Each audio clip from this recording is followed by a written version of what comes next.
Peace.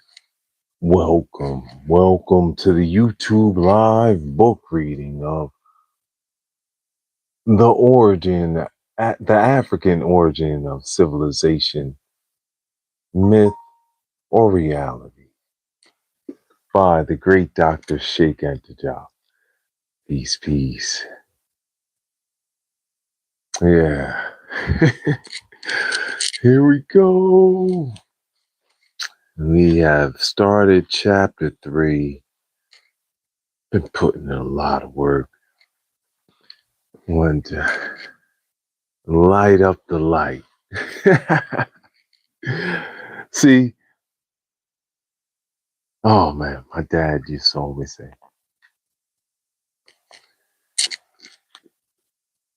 you can't dirty up the dirt.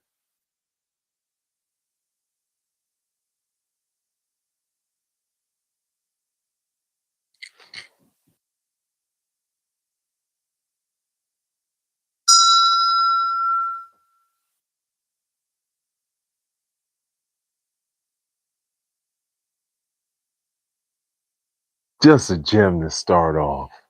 It's a beautiful day. Peace. High is heart love. High is heart love. Welcome to the YouTube live book reading of the African origin of civilization, myth or reality, by the great Dr. Cheikh Anta. So we pick up in the 3rd chapter, down on page 48 at the bottom. Consequently, it is very hard to capture the Negro's color in painting, and one settles for approximations. The color of the two men closest to the god Horus is merely the expression of two Negro shades.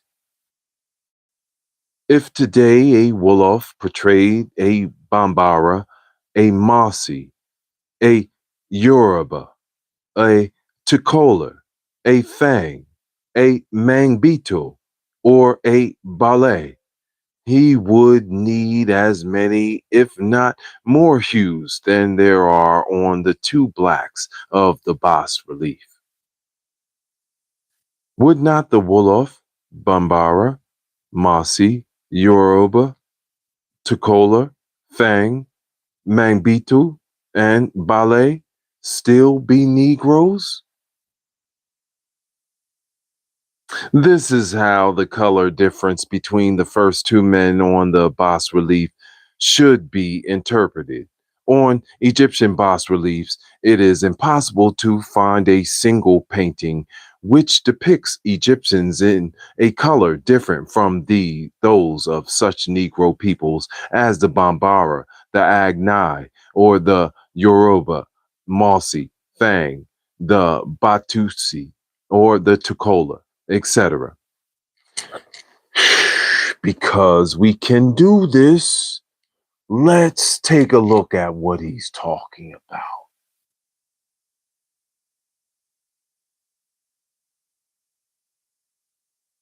And you spoke to me. Okay.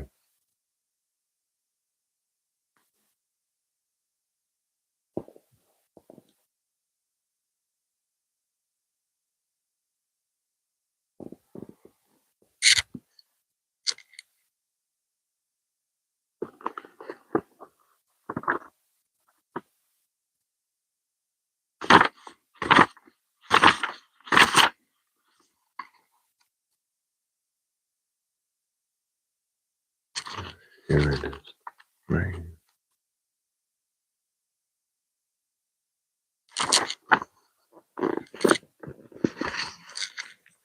This is what we are reading about right now. All right, so the lights are all the way on.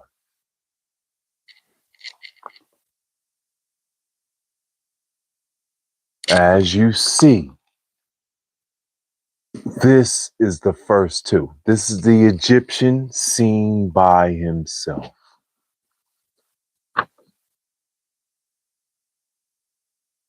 B would be the Indo-European. And as you see, they depict the other Africans in Egypt the same as themselves.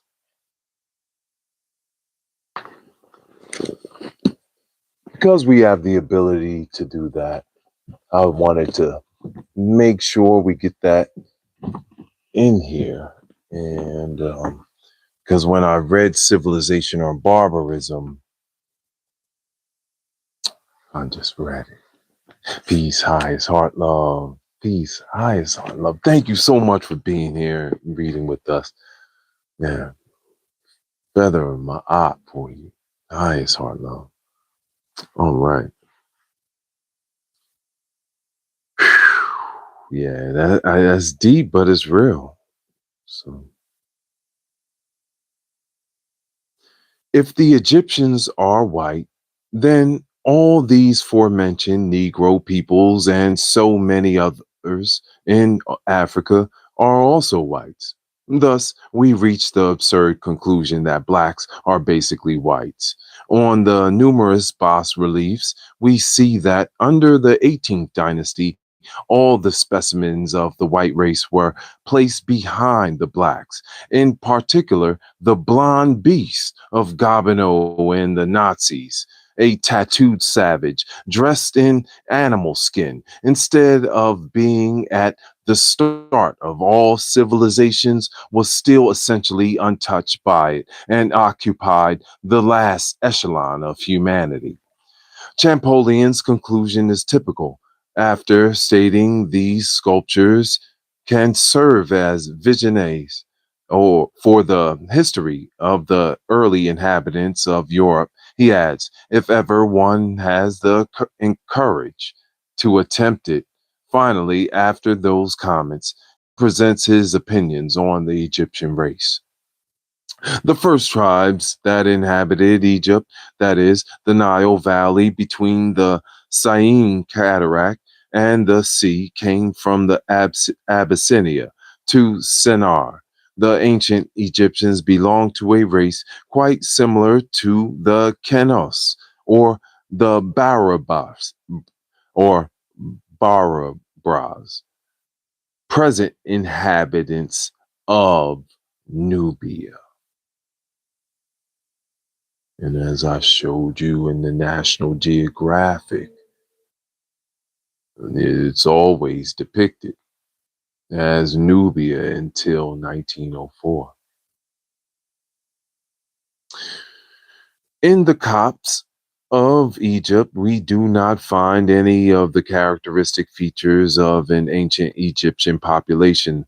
The Copts are the result of crossbreeding with all the nations that have successively dominated Egypt. It is wrong to seek in them the principal features of the old race. Here we see the first attempts to link the Egyptians with a stock different from that of the Copts, as confirmed by Volney's observations. The new origin that Champollion the Younger thought to discover was not a happier choice. On both sides, the difficulty remains the same. Fleeing from one Negro source, the Copts, only leads us to another, equally Negro, Nubians, or Abyssinians. As a matter of fact, the Negro characters of the Ethiopian or Abyssinian race have been sufficiently affirmed by Herodotus and all the ancients. There is no need to reopen the subject. The Nubians are the accepted ancestors of most Black Africans, to the point that the words Nubian and Negro are synonymous. Ethiopians and Copts are two Negro groups subsequently mixed with different white elements in various regions.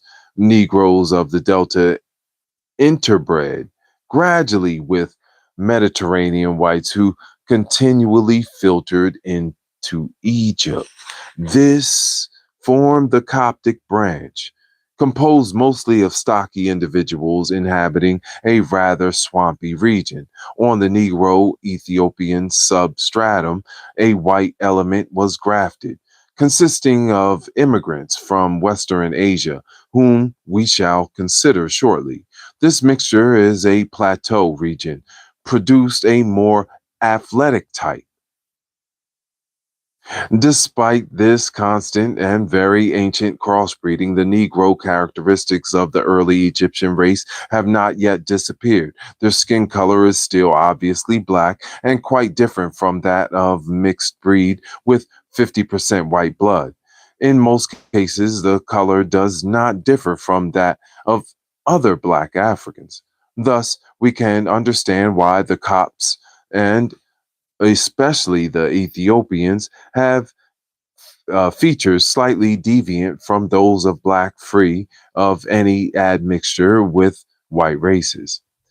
It often happens that their hair is less frizzy, although they have remained essentially prognathous at an effort has been made to present them both as pseudo whites on the strength of the relatively fine features.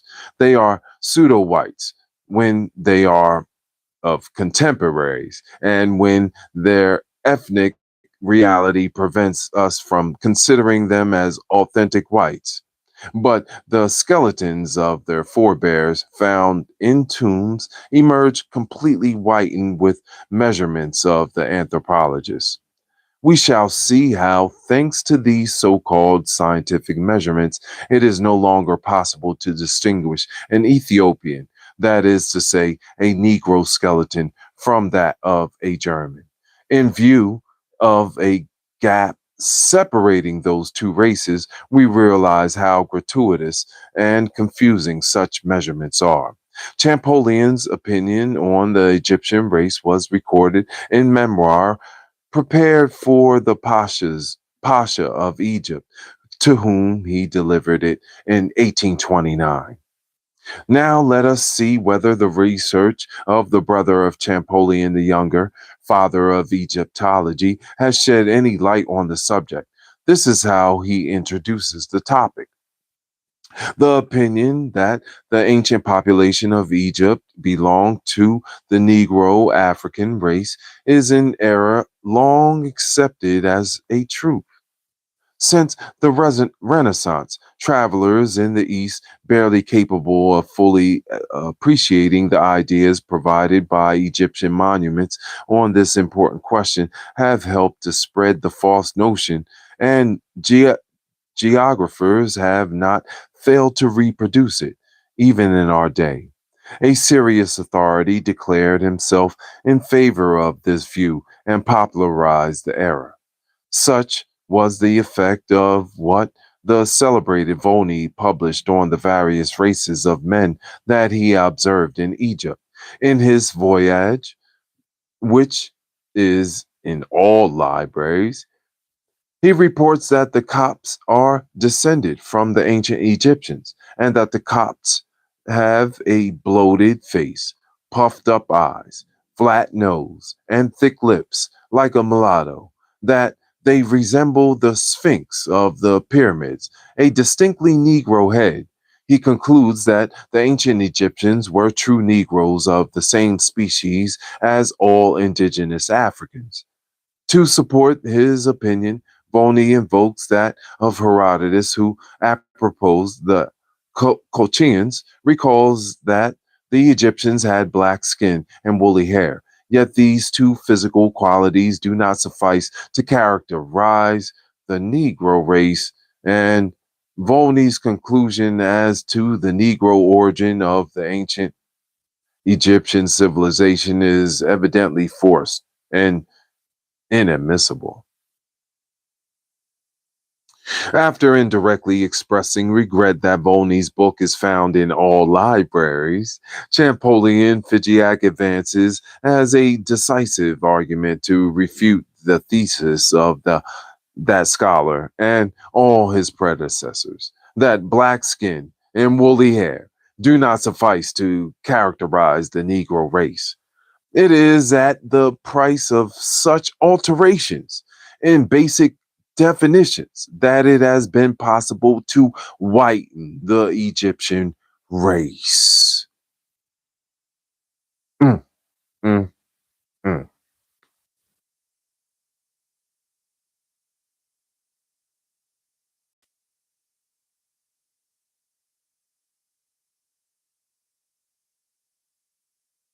I don't want to drop a pin there because it is what it is.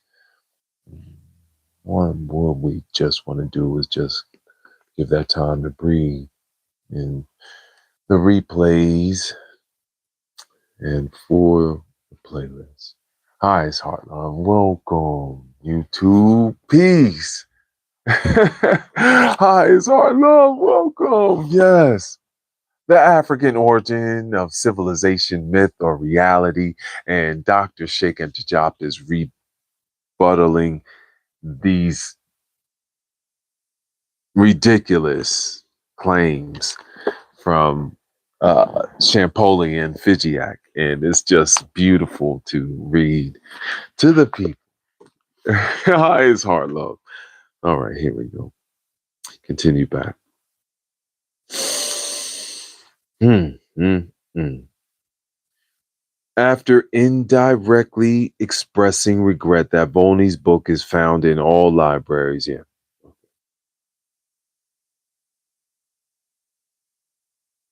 It is at the price of such alterations in basic definitions that it has been possible to whiten the Egyptian race.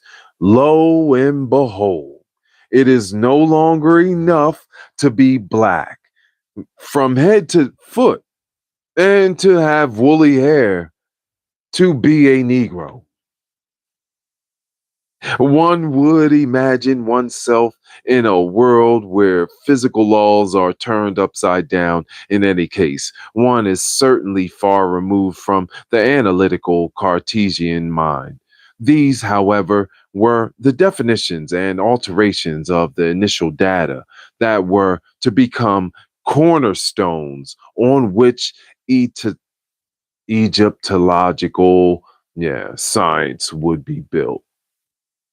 The advent of Egyptology through the interpretation of scientific erudition is thus marked by the crude, conscious falsifications that we have just indicated. That is why Egyptologists so carefully avoided discussing the origin of the Egyptian race. To treat this question today, we have been obliged to unearth old texts by authors once famous but later almost anonymous. Mm, mm, mm.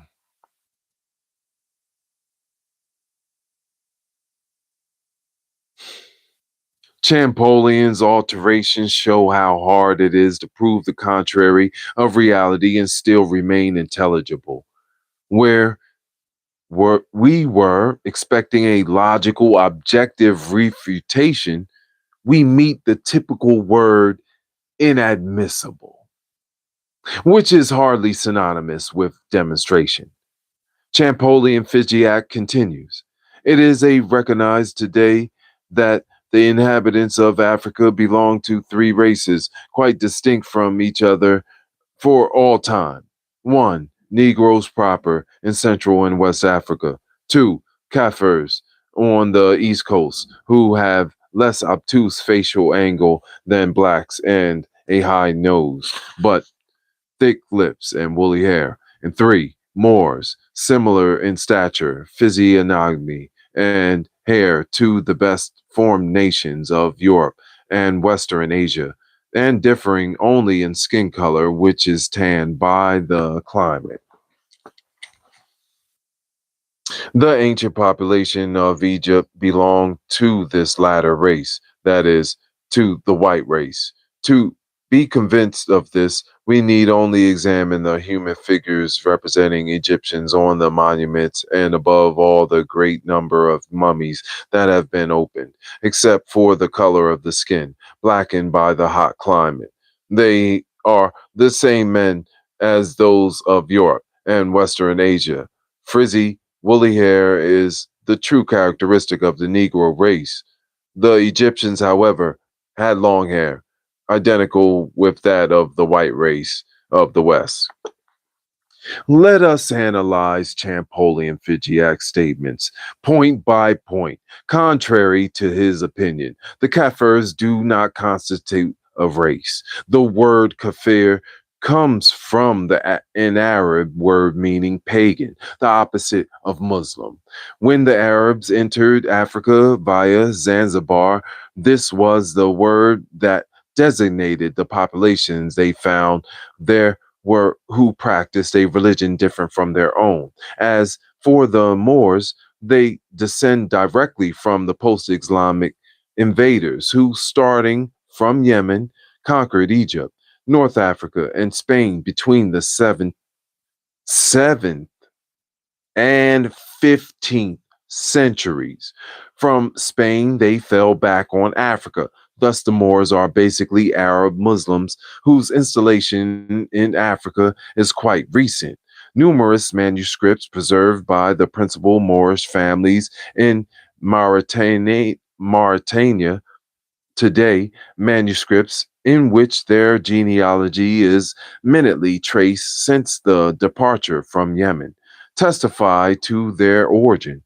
Moors are therefore a branch of those whom it is customary to call Semites. Mm, mm, mm, mm, mm.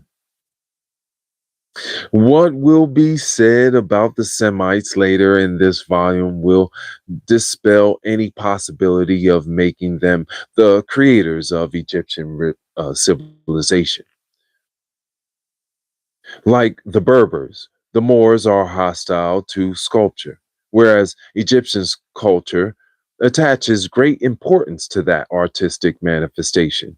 In the same chapter, the racial admixture of the Semite will be stressed. To this, rather than to climate, the color of the Moors should be attributed. Moreover, whether it is be a question of mummies or living persons, there is no possible comparison between the skin color of the Moors, even tanned by the sun, and the black, Negro complexion of the Egyptians. Yet, to convince us, Champollion asks us to examine the human figures representing Egyptians on the monuments. The whole reality of the Egyptian art contradicts him. Apparently, he paid little attention to Voni's typical remarks about the Sphinx, although he has just referred to them.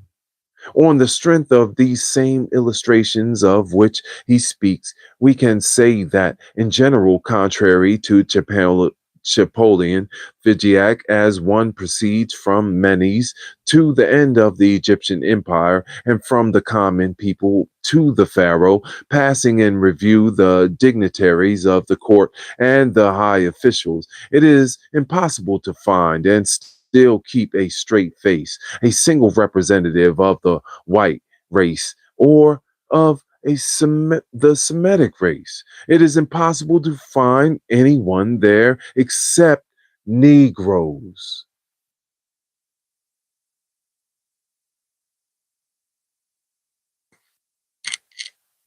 Mm, mm, mm,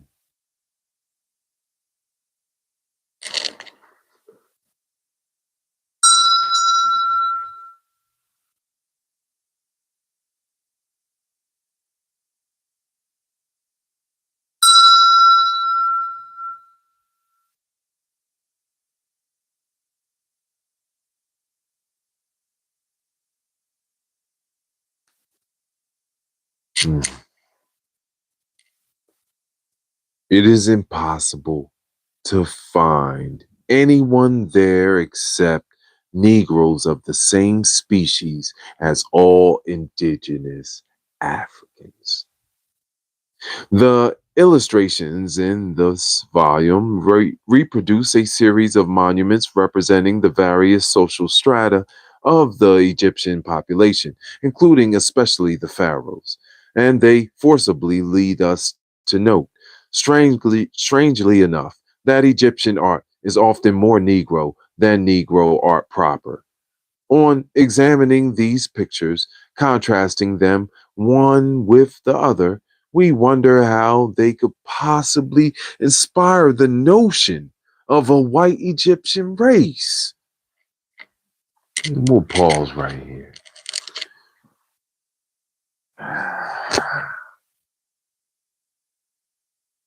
Thank you for reading with us. Nice, heart love, keeping the chat and then Bongi clean. What's going on, Goddess Coco? I wish all is well. Yeah, man, this is a powerful, powerful reading. And so I wanted to make sure I come on here, give you part of this piece. Man.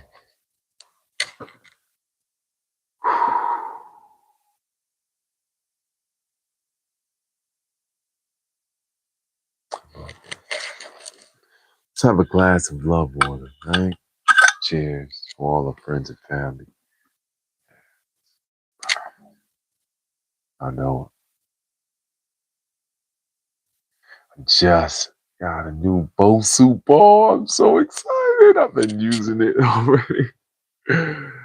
Oh man, just shout out to Michelle. Thank you so much for a wonderful donation and recyclables. Highest heart love to all those lights all around the world. Shining your light. We are doing it. We are doing it. Book by book. Reading by reading. I love you.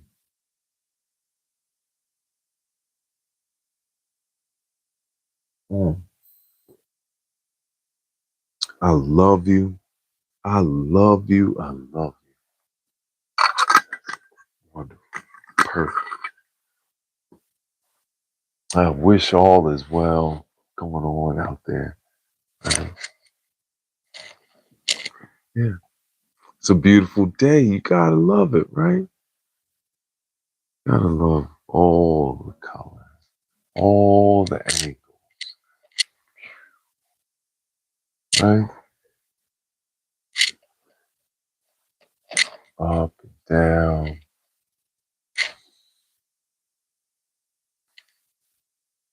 Happy Friday. Happy Saturday.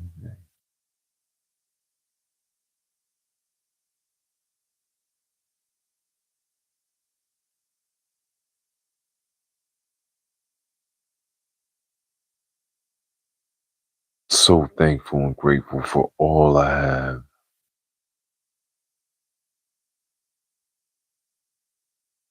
All my abilities. So thankful and grateful for my loving, beautiful daughter, Isis.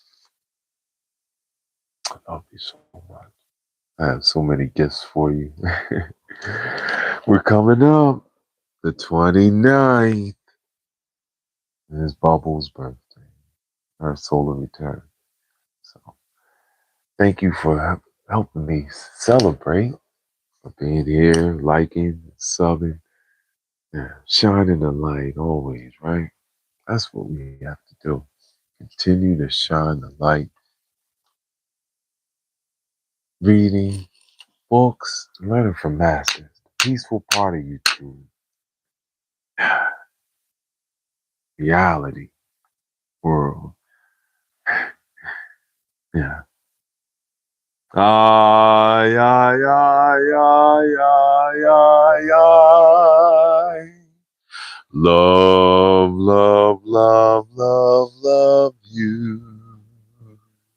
I love you, you. You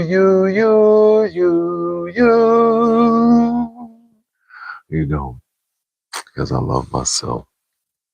Thank you for reading The African Origin of Civilization, Myth or Reality by the great Dr. Cheikh Anta, and edited and translated by Mercer Cook. Remember, this was written in Francais.